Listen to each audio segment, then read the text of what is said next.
Le Flash Info avec le centre de stockage de la Manche. Et à la une, les gendarmes du Nord-Cotentin qui ont enregistré de nouvelles plaintes pour des cambriolages. Au cours du week-end dernier, pas moins de 13 habitations ont été ciblées sur les communes de Digoville, Gonneville-le-Teil, Bricbec et Quétoto.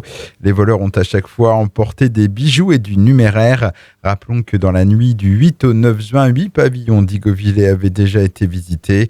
Les investigations se poursuivent, les gendarmes qui appellent les habitants à la plus grande vigilance. Santé, le personnel du service des urgences du centre hospitalier public du Cotentin ont répondu à l'appel à la grève nationale ce lundi.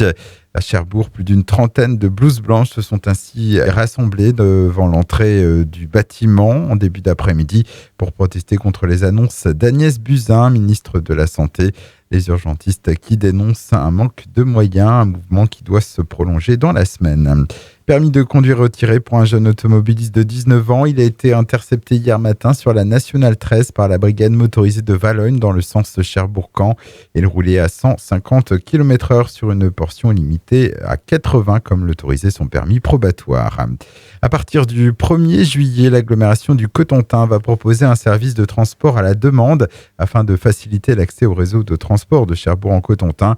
L'idée est d'étirer les liaisons entre l'agglomération cherbourgeoise et les communes périphériques et ainsi pallier les problèmes de mobilité dans les zones à faible densité de population, précise Jean-Louis Valentin, président de l'agglo. L'expérimentation va toucher dans un premier temps et pour une période de 6 mois le pôle de proximité de la Serre.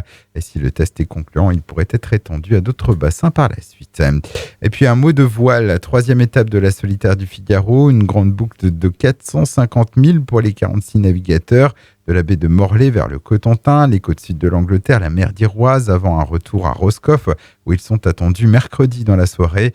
Le skipper cherbourgeois Alexis Loison, toujours en tête au pointage de ce matin. Le leader du général, Johan Richomme, est lui 18e.